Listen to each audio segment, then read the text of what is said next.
Draga braćo, cijenjeni džemate, hodaš, a kao da ne hodaš. Govoriš beskorisno ili još gore griješno zboriš. Živiš, a kao da živ nisi. Je li moguće da sam ovim riječima opisao sebe? Jesam. Ako hodam, ako hodom svojim ne svjedočim primjer na kojeg bi se drugi trebali ugledati, ako hodom svojim ne svjedočim dobrotu, vjere naše ljepotu. Jesam. Ako riječju svojom ne oplemenjujem druge, ako govorim, ako riječi u rečenicu sričem, a beskorisno, ili još gore, riječ u grijeh pretvaram i njome druge na grijeh podstičem. Jesam. Sebe sam opisao da živim, a kao da živ nisam, ako životom svojim ne ostavljam trag dobra iza sebe, ako ove dunjalučke dane, a svaki dan ih je sve manje, živim ne svjedočeći riječ Božiju i ne pokazujući drugima kako je lijepo vjernik biti. Huzeife, radijallahu anhu, ashab, poznat kao čuvar tajne poslanika, sallallahu alejhi ve sellem, upitan je: ko su mrtvi među živima? Rekao je: to su oni koji kada vide kakvo zlo, grijeh i devijaciju u društvu vide, ne nastojuje to riječju i rukom spriječiti, odstraniti, promijeniti, onemogućiti. Vjerniku nije svejedno. Vjernika se tiče šta se oko njega događa i na šta liči njegovo okruženje.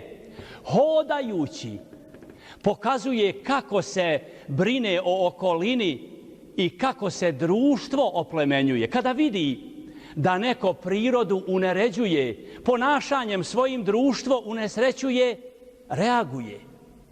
Vjerniku nije teško ukloniti smetnju s puta, počistiti smeće na ulici ili parku, ali jednako tako teško mu nije i kad vidi da se neko drugačije ponaša suprotno ovome, da opomene, na propust ukaže, da stvari i pojave koje su loše u društvu nastoji promijeniti.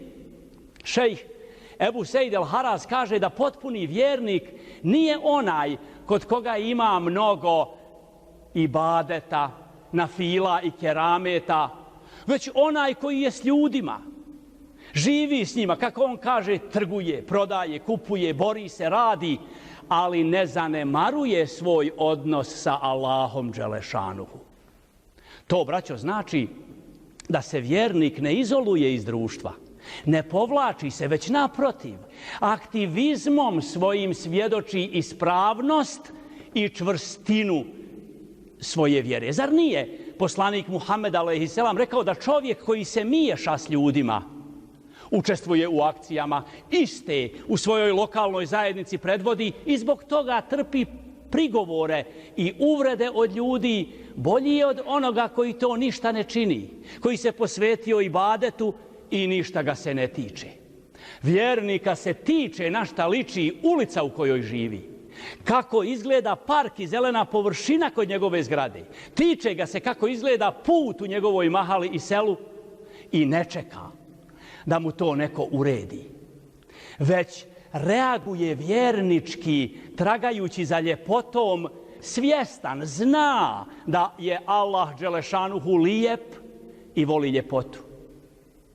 Ako čekaš da ti to neko drugi uredi, da neko drugi to pokosi, ograbi, okrči, sredi, ti si mrtvac među živima.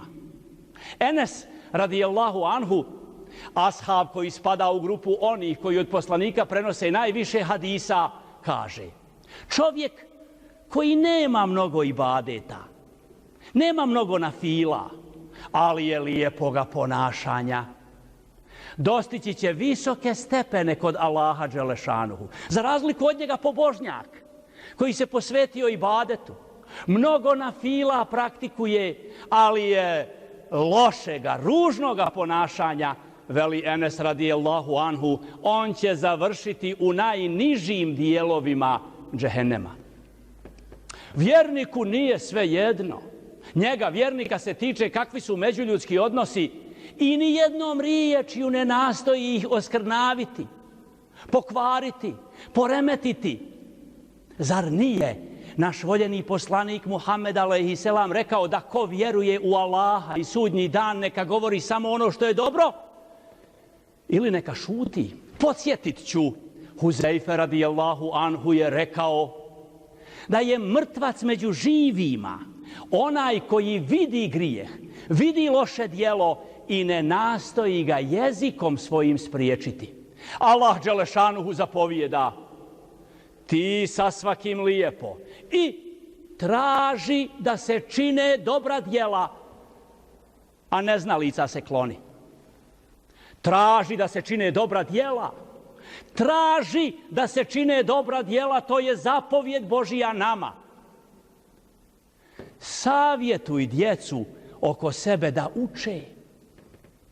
Mladima kazuj kako je dobro da mladost svoju iskoriste i stasaju u ljude koji će biti korisni društvu, zajednici, domovini. Komšije savjetuj da djecu u mekteb šalju ljude s kojima se družiš i susrećeš. Savjetuj da se u dobročinstvu natječu.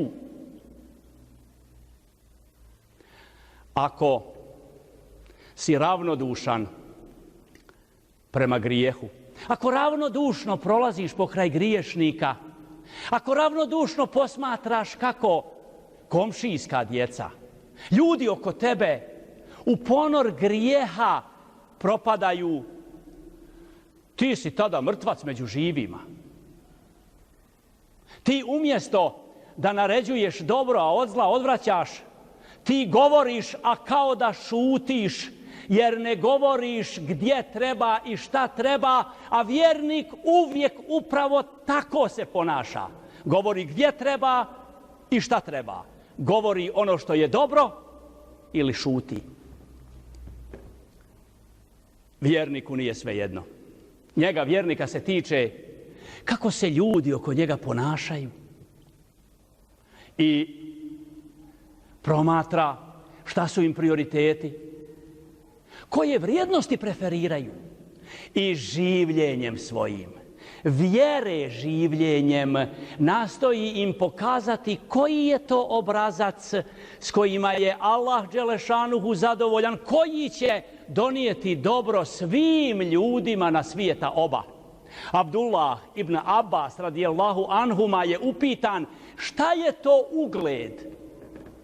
Rekao je: Allah dželešanuhu u knjizi svojoj nam je na to pitanje odgovorio, rekavši nam: inne ekremekum indallahi etkakum. Najugledniji između vas je onaj koji ga se najviše boji. Dakle, naš ugled na zemlji povezan je s bogobojaznošću, s od grijeha odmicanjem, a upitan je: a šta je to dostojanstvo? Abdullah ibn Abbas je rekao: onaj koji je najljepšeg ponašanja između vas, on ima najviše dostojanstva. Enes ibn Malik radijallahu anhu prenosi da je poslanik Muhammed a.s. rekao: hoćete li da vam kazujem o ljudima koji nisu ni poslanici, ni šehidi, a kojima će zaviditi na sudnjem danu i poslanici i šehidi zbog počasti koju im je Allah dželešanuhu ukazao? Kazuj nam, poslaniče, o njima, rekoše ashabi. Ko su ti ljudi? A poslanik reče: to su oni koji ponašanjem svojim, hodom svojim zemljom, riječju svojom omiljavaju ljude Allahu i Allaha ljudima i koji hodajući zemljom neprekidno ljude savjetuju. Savjetuju ih hodajući, govoreći, živeći. Potvrđuju da su živi, jer ne hode besmisleno, ne govore beskorisno, ne žive besciljno. Uzvišeni Bože, pomozi nam da budemo živi svjedoci vjere. Amin.